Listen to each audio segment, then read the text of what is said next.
You've just arrived at the beach with your daughter and her best friend, who is coincidentally the daughter of your best friend. You put your beach bag down and tell the girls, who are eager to play, that they can swim close to the shoreline but must stay away from the rocky enclave because the water is too rough. You also warn them to be extra careful because this is a private beach, which means there are no lifeguards on duty.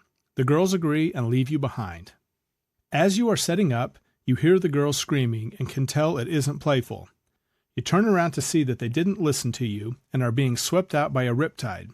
As you are swimming out, you are having trouble yourself. You know you can save both of them, but it will have to be one at a time. Your daughter is a relatively strong swimmer, but her friend is struggling to keep her head above water.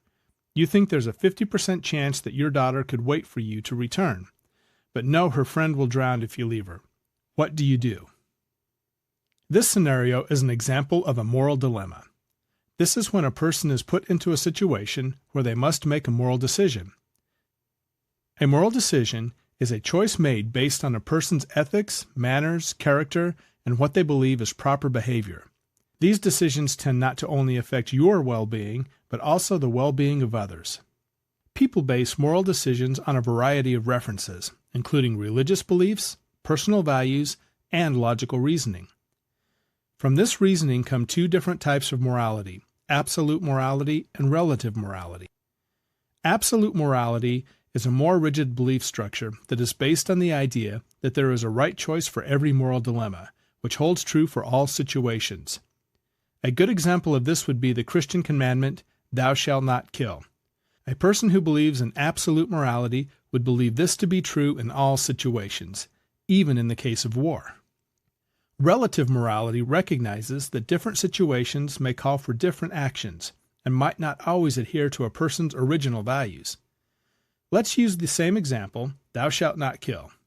A person who has relative morality would stick with this belief, but might have a different opinion when it comes to war or abortion, depending on the situation.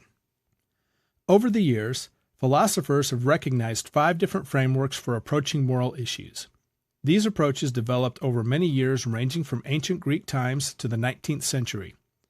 Each of them is designed to deliver the most virtuous and just resolution to a moral dilemma. The 5 approaches are the utilitarian approach, the rights approach, the fairness approach, the common good approach, the virtue approach. A utilitarian approach addresses a decision by determining what is the most beneficial or causes the least amount of harm. The ethical action in this approach is the one that causes the most amount of good for the largest amount of people. The rights approach is aligned more with the notion that human beings have a right to choose freely and should not be manipulated. As a result, there is a list